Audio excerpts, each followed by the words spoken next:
Hello there to my fellow senior high school. I am Alex Pinaldo and today we will discuss about the media and information sources. For this lesson, you are expected to contrast the indigenous media with the common sources on information such as library, internet. It is important that we know the different types of information we can capture. The information obtained from them is also important and correct. It is important that the information literature individual has the ability to recognize when information is needed and to locate it. Eventually, effectively use in the communicate information in these various formats. There are three types of sources or sources of information. They are primary, secondary, tertiary. Primary sources are original materials on which other research is based, including original written works, poem, diaries, court records, interviews, survey, and original research, field work, and research published in scholarly and academic journals. Secondary sources are those that describe or analyze the primary sources, including reference materials like dictionaries, encyclopedia, textbook, and books, and article, interpret, review, or synthesize original research fieldwork.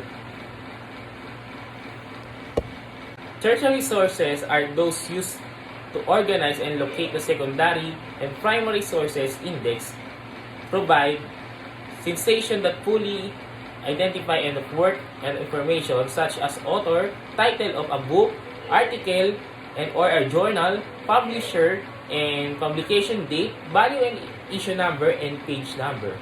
Indigenous media. What is exactly indigenous media and what is the different from other sources of information? Indigenous media and information. Original information created by the local group of people. This is also refers to content about the indigenous people that may be distributed through dominant forms of media and through form of communication unique to their people group.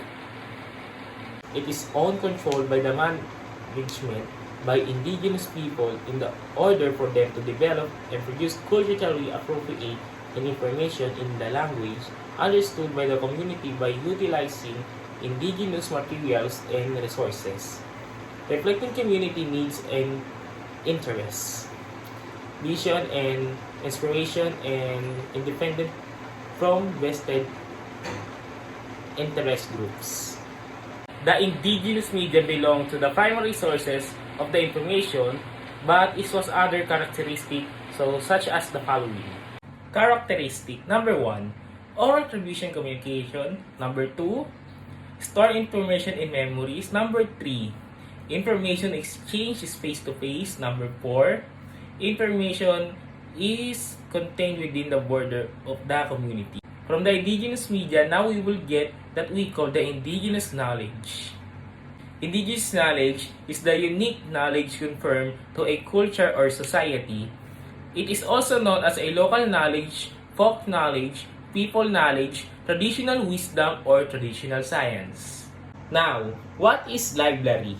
The word library is used in many different aspects, from the brick and mortar public library to the digital library. Public libraries serve as the best source of information, whether it's a book, a website, or a database entry.